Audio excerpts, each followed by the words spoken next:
What is going on, everyone? It's your boy 3G. We are back with the Daily Rage Bait channel. We're about to be monetized, and I just want to say from the bottom of my heart, thank you guys so much.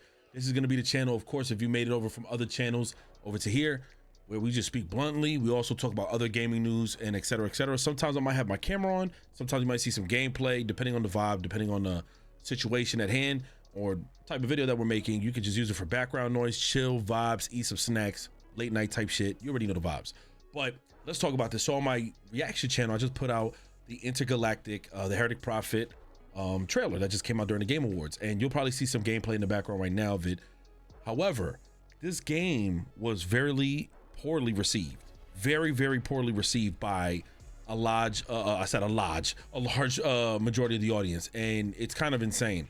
On the YouTube channel, I did install the dislike tool just to see, and literally like 60% people dislike on both Naughty Dog and Sony's side. I'm very shocked that they kept the comments open, because to be honest, I thought people were gonna say outlandish shit as much as they are actually, and they never hit it. But the real thing about this game, if you guys see in the screen, you see the character, the main character, Jordan. She is a bounty hunter, very dangerous bounty hunter, as you guys can see. And we could just, real quick read what is this. So Neil Druckmann wrote on his website, we're back and you've been down to know what's next for us, and I'm thrilled to finally be able to answer. Naughty Dog's next game is Intergalactic, and it's currently in development for the PS5 console. We've been working on this brand new feature since 2020, and this game is shaping up to be the wildest, most creative story yet. If you haven't already, check out the trailer. It says the newest protagonist, Jordan A. Munn, a dangerous bounty hunter who ends up stranded in Semperia, a distant planet whose communication from within the outside universe went dark hundreds of years ago. In fact, anyone who has flown in or flown to it hoping to unravel the mysterious past was never heard from again. Jordan will have to use all her skills and wits if she hopes to be the first person in over 600 years to leave its orbit. Okay. Beyond that, we're keeping everything on the story unwraps and blah, blah, blah, blah. It looks very cool. The aesthetics, again, give like an 80s style, like on some Stranger Things meets Dungeons and Dragons, meets like anything 80s retro and synth. And I love stuff like that. I love the color pops. I love the 80s with their beat selection, the instruments that are used in the trailer. And it's very brand, very brand savvy in here. They're using Porsche, as you guys can see, Adidas, of course. It's very remnant of the 80s, like basically anything that you could think of in the 80s was Adidas on your sneakers, or you had some Nikes or some Reeboks, Back to the Future style, kind of way. And kind of, she looks like Guardians of the Galaxy, I'm not gonna lie. And so all the dislikes, I'm kind of seeing channels speak on why is it people don't like this. And the real problem is not about where they're taking this. The majority, or say like the small amount of people who are complaining that this game is taking place in more futuristic times. Oh my God, we're tired of space. And I can understand all that, but let's cut to the chase. People are getting tired of the assumption, or people are assuming this is once again a gender push type influenced game where they're making women the dominant species or making women the dominant characters. Also the gender situation, they haven't even announced what gender she was. As far as I'm concerned, she's a female. But her look, her being bald or buzz cut or however, and look, I'll say it because nobody wants to say it. People, and I'm not saying me, I don't speak for myself because I really don't care if it makes sense. If it's a video game, that fucking makes sense. If it's a movie, if it's a TV show, bitch, I just need the story to be crack. I just need the story to be like crack, you know what I'm saying? To where we need more episodes and we need them now. You know what I'm saying? That's all I really care about. But there's people in the industry for years and years were complaining about female lead characters, but yet we did have a couple of lead characters and females in video games. Lilith is a fucking beast of a character in Diablo. You have Tomb Raider, obviously Lara Croft, and many more. However, in 2018, 2019 and onward, a lot has happened that changed the scale of things in video games, and the inclusion word has been a trigger for so many people, especially when it comes down to certain entities entering gaming.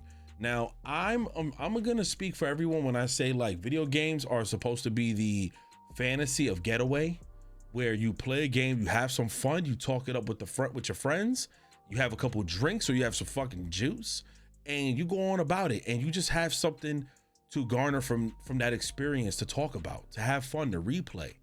And what has happened is, we had times where NFTs entered video games, battle passes, we had live services, and you're noticing a huge fall off with the gaming industry where those things have kind of ran rampant inside the industry and those games are falling apart. But also, what has made its way is this kind of forced inclusion of women, the lack of women in games. And I can understand that. I can understand there's like a lack of female characters. One of my favorites is Ellie from The Last of Us, of course, but there was a lack of female vision in video games. And absolutely, I can see that from so many different sides of the wall. However, it's not that that was the issue. It's what was forced after that I think was off-putting to so many people that no one likes to generally talk about because they're worried to get canceled. Me, I'm not so much concerned because I'm on the side of, I just want video games to be great again, and please take out battle passes. And you see, my shit is not about gender. My shit is mostly about the forced of things, like companies not really making video games good like they used to. But the real problem is nobody wants to see a female lead. A lot of guys are upset about it because they're also looking at it and they're already jumping to conclusions that this is a forced thing. They're adding a female with like short hair. She doesn't have the ideal body that like what a lot of people are used to seeing in other video games. And, they're trying to make her like a guy and all this other stuff. And so people are already belittling the whole project. And what's fucked up is, had certain individuals didn't enter the gaming space, I think people would have appreciated this more and not viewed it as a forced kind of inclusion. So let's talk about that. What has happened was a few years ago, like prior to COVID, I feel like when this became a huge issue was when Anita Sarkeesian stepped in. And for those who don't know who she is, she's a female, obviously she's a female. She's a feminist media critic and the creator of the web series Tropes versus Women in Video Games. Her whole big thing is how she critiques the portrayal of women in video games and highlights that the stereotypes and sexism and a lack of diverse female representation. Her insights, as I'm reading here, sparked discussions and debates about gender representation in the gaming industry. Regarding Naughty Dog, a well-known video game studio famous for titles like Uncharted and The Last of Us, Sarkeesian had made comments on the depiction of female characters in their games. Her critiques have drawn both support and backlash within the gaming community, leading to an increased awareness about gender representation on video games. It's a Sarkeesian work has influenced many developers, creators, and players to consider narratives and representation in video games more critically. Her contributions have pivoted in advocating for a more inclusive gaming landscape. Now, that's not a problem, so to speak, in the scale of things where we want to see more black characters. I want to see some more Latino characters. I want to see better hairstyles for black characters, more better hairstyles overall in general. I want to see less advertisement in video games, like for battle passes, gambling. I want to see all types of stuff. I want to see more exploration, more vision, rather than more ways to get my money, because that's how it is now. However, we entered a crazy era right now, time period, and I have to say this, where games that have often included certain kind of influences have actually been falling off the grid, and it hasn't worked because for the longest time, video games have had a fictional surrounding, a fantasy aesthetic, whether if it's a real life looking game, but to a point proven, always had a fantasy element to it. So we knew it's just a video game. Spider-Man, God of War, even Call of Duty being a war game.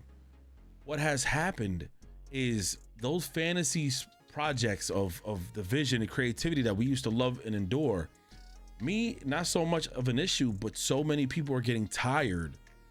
I'm tired of forced shit, but so many people are getting tired of seeing these little things that made people love and enjoy midnight releases like Halo. And now people like Anita Sarkeesian with those views have influenced companies now would bring like a transgender Master Chief. And here's my thing. I don't give a fuck about what gender anyone is. I cared about the game being so fucking good with the story that I would fall in love with it for years to come. That when you see this game bring out a sequel or remake, that we jump for joy and we say, holy shit, it's back. But what has happened is, instead of saying, holy shit, it's back, oh my God, jump for joy, there has been a push that we have to see, and you have to make it very clear this person is either LGBTQ in respects, as well as, or trans, obviously transgender, and or has to be of a certain influence. And I think that is very off-putting for people. Not many times do you see a video game try to push that agenda. It would just be that you will play a game and you'll notice it as you play through the game.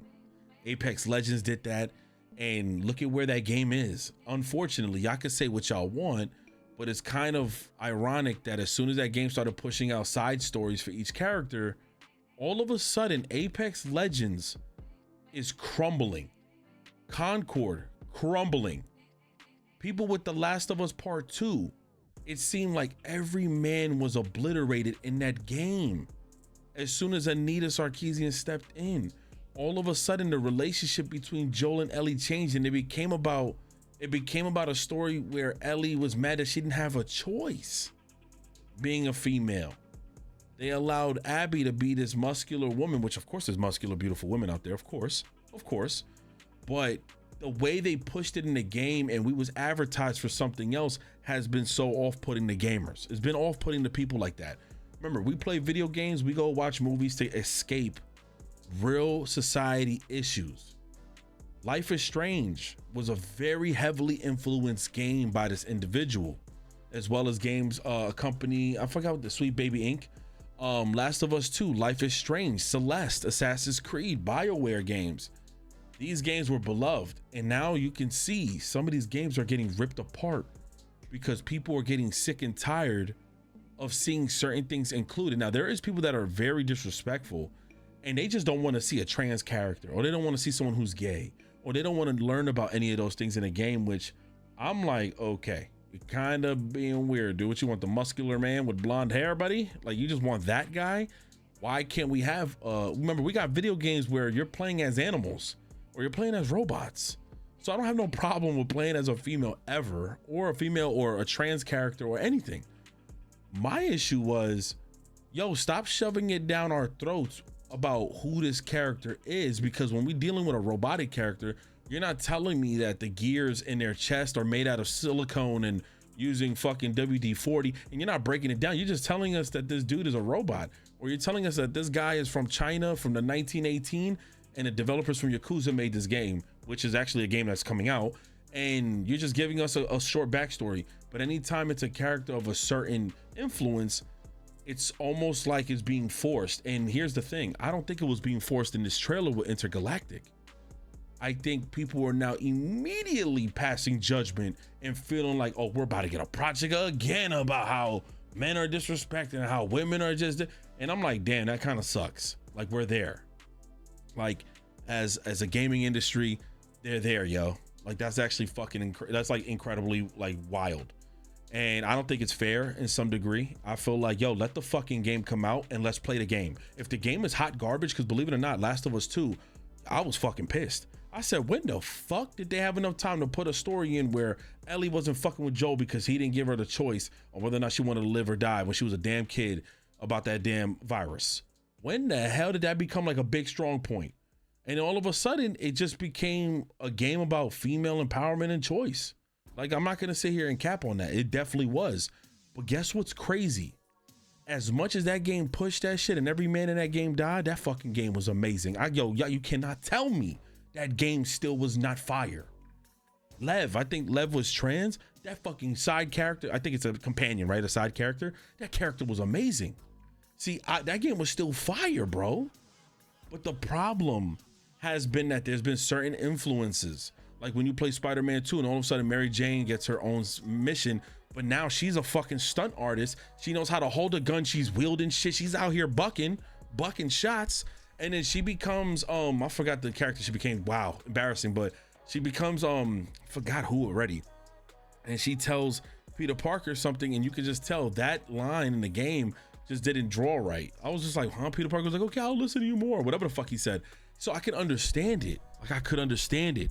And I think what happens is people are getting kind of annoyed that this is no longer becoming an escape and is becoming a history lesson or a teaching sequel. Look at what happened with not what happened, but look at what's going on with Dragon Age Velguard. People are putting up clips on how there's a scene in that game on how to apologize to the LGBT community. I'm not too sure specifically, but why was that necessarily to be in the game? Like, that's what I'm saying. Like, I don't understand. Not even women got scenes like that in games where you had to apologize to women and they had to show you how. It just seems forced, and nobody likes to talk about it. I don't mind talking about it because my views on video games is just, man, I need a great fucking video game and I need to get away from all the stress I got going on outside. But I don't care if you're trans or whatever the fucking care. I don't care, man. I just want a good game, man. I just want a good ass game. But some people, they are very strong with their opinions. Some people are not going to hold back their opinions. And unfortunately, you're seeing a bunch of backlash, and Neil Druckmann is not in people's great graces right now. And to be very honest, I just want to say this. I don't know if this is a thing. It sounds crazy. I don't like putting percentages on it. I don't know what's the percentages of, because again, I'm not a fucking like a researcher on this. That's kind of weird to me. I just play video games, right? But I don't know what makes up the majority of the gaming industry, right? But when you see that these games that had like forced inclusion, haven't you noticed that they died out so fast? Like, they have even an animated like Superman, right? And then you find out that Superman's son is bisexual or gay, and then the community bashes the fuck out of it. And all of a sudden they got a Scooby-Doo television show, and then you find out Velma's bisexual. That show is hot garbage. It truly is trash.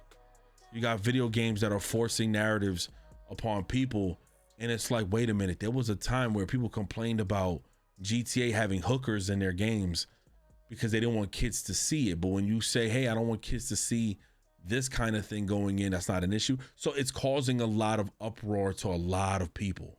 It just is. It really is. Life is Strange got everything from suicide to everything. And that's a way different style game. And it's not doing so well. Sales wise, it's doing bad. So it's just, and look at Assassin's Creed. Look at what's happening with motherfucking Ubisoft. There's just a lot that's going on right now. And I'm just going to be honest. It sucks to see where games have been. And it just, look, I love female characters in games. There ain't nothing better than me than have a badass going through a whole story and whipping ass. I'm all fucking for it. You know what I'm saying? Ain't nobody complain with Ubisoft having a female character. People complain because the game is ass and buggy, but I think they overhauled it. There just seems to be an issue, and people are very, very annoyed. And here's the thing. It's to the point where there may not be anything wrong with Intergalactic, man. It's just, now it's fucked up because that game could be something special. And it seemed like these, because again, the weirdos talk louder than the normal people. Some people might be a little frustrated, but still gonna try. Some people might be like, oh God, here we go again. A woman with short hair, buzz cut, look like a dude, like G.I. Jane. Oh my God, Jada Pinkett. Like, all the comments are disrespectful. But the ones that are fucking weird that just hate women in video games, those are probably the majority of fucking people who buy the games. And if this game fails without even being played, Jesus Christ. But this is just why people don't fuck with it right now. Look, y'all drop y'all comments if you made it this far into the video. I love y'all, man, for real, for real. Please don't become somebody who has such a fucking disdain or just a distaste for just video game fantasy. Again, there's people playing video games with furries. There's games where we play as fucking underworld creatures and demons and shit. Just as long as it's not being forced down your throat, I don't really care. But when you force it down my throat like it's a lesson learned, I just be like, I'm just not gonna play. It doesn't make sense. But look, let me know what you guys think in the comment section below. I love y'all so much. I appreciate y'all. You're on the road to 1,000 subs, man. God bless. Peace.